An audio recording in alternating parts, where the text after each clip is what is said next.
استاد خطیب آل محمد مولانا اظہر حسن زیدی صاحب قبلہ بھی اکثر وہ مثال دیتے اور آخر اس مثال کا اختتام اپنے ایک بہت خوبصورت جملے پہ کرتے.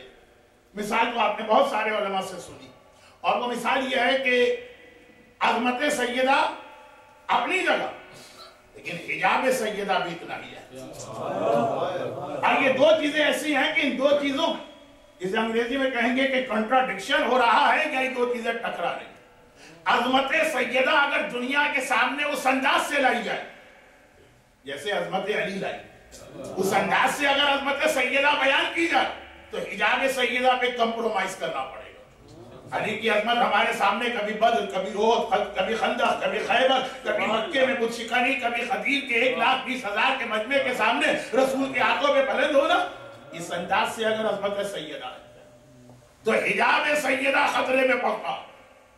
حجاب سیدہ کا تقاضا ہے کہ نامحرم کے نکاح سے سیدہ کو محفوظ کیا جائے. سیدہ کی ذات تو بہت بڑی چیز ہے. علماء کہتے ہیں کہ مثلا مباہلے کے میدان ہی میں دیکھو, مباہلے کا میدان وہ ہے کہ جہاں اسلام, قرآن اور عظمت پروردگار کو بچانے کے لیے سیدہ کو بھی گھر سے نکلنا. ایک ایسی منزل آ گئی ہے کہ آج سیدہ کو بھی گھر سے نکلنا, مگر کس اہتمام حجاب کے ساتھ. آگے آگے رسول ہیں, پیچھے پیچھے علی ہیں, درمیان میں سیدہ. یعنی سیدہ وجود بھی ضروری ہے میدان مباہلہ, حجاب بھی بچانا ضروری ہے, تو آگے سے رسالت اور پیچھے سے امامت. سیدہ کے حجاب کا اس طرح خیال رکھ رہی ہے, اس طرح کہ جب سیدہ چل رہی ہے تو سیدہ کے وجود کو تو چھوڑے, سیدہ کے پیر کا نشان پہلے رسول کے پیر کا نشان پڑتا, اس کے اوپر سیدہ کا پیر آتا ہے, اس کے اوپر علی کا پیر آتا ہے. سیدہ تو سیدہ کے پیروں کو بھی زمین کی مخلوقات سے چھپایا جا رہا نقش قدم رسول کے ذریعے, آسمان کے ملائکہ سے چھپایا جا رہا نقش قدم علی کے ذریعے.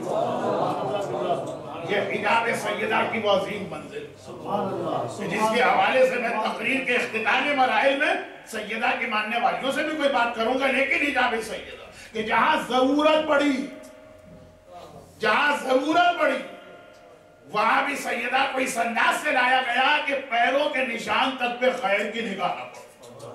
تو اب یہ حجاب تقاضا کر رہا کہ سیدہ کے فضائل لوگوں کے سامنے نہ آ سکیں, مگر عظمت سیدہ کا تقاضا ہے کہ دنیا کو بتایا جائے رسول کی بیٹی کی معرفت حاصل کرو. اب یہ دو کیسے جمع ہو؟ اگر معرفت کے لیے سیدہ کی وہ عظمتیں بیان کی جاتی ہیں جو علی کے حوالے سے ہمارے سامنے آئی تو میدان میں بار بار آنا پڑے, اور اگر تو حجاب خطرے میں, اس کے لیے بہترین طریقہ کیا ہو سکتا, اور وہ ایک ہی طریقہ ہوتا. اب علماء اپنے اپنے انداز سے مثال دیتے ہیں کہ مسئلہ ایک چیز ہے جو آپ کو سمجھانا چاہتا ہوں میں, ایک مثال کے جملے, کوئی ایک ایسی چیز ہے جو میں آپ کو سمجھانا چاہتا ہوں, وہ آپ کے سامنے آ نہیں سکتی.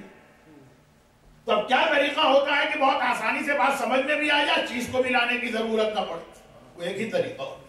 اس جیسی اگر کوئی چیز یہاں لندن میں یا اس لندن میں ملتی ہے جو آپ دن اور رات دیکھتے رہتے ہیں, مثلا فرض کیجیے کہ میں اس وقت عارضی طور پہ آسٹریلیا میں رہ رہا ہوں, آسٹریلیا سے آیا. اب ہمارے شہر میں ایک امام باڑہ ہے, اور وہ امام باڑہ میں آپ کو سمجھانا چاہتا ہوں کہ کس انداز کا. کہاں آسٹریلیا, کہاں لندن, ڈاؤن انڈر کہلاتا ہے آپ لوگوں کی زبان میں, بالکل ہی الٹا ہے.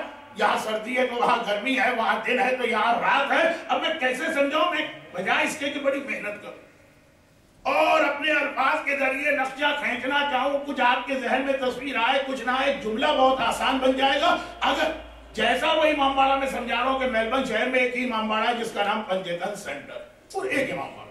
اب بالکل اگر فرض کیجئے وہ ایسا ہی, تو بجائے اس کے کہ میں آدھے گھنٹے کی محنت کروں, ایک جملہ کہے کہ بھائی آپ لوگ امامیہ مسجد میں بیٹھنے والے, یہ امامیہ مسجد کا ہال تو آپ نے دیکھا, دن رات دیکھا ہے, صبح و شام دیکھا ہے, جب سے آپ لندن میں آئے اس کی زیارت کر رہے ہوں گے, اس سے استفادہ کر رہے ہوں. میں کہے بالکل ایسا ہی میلبرن کا پنجتن سینٹر ہے. آپ زندگی میں کبھی میلبرن نہیں گئے, آپ نے کبھی آسٹریلیا میں قدم نہیں رکھا, آپ کا جہاز کبھی غلطی سے بھی آسٹریلیا کی ہوا میں نہیں اڑا, لیکن یہاں بیٹھے بیٹھے آپ کے ذہن میں نقشہ آ گیا, اچھا بالکل امامیہ مسجد کے قسم کا ہے, ایسے ہی حال ہوگا اور ایسی شہرنشین ہوگی اور ایسی تبرکات ہوں گے. یہی بیٹھے بیٹھے آدھے منٹ میں نے سمجھا دی. جب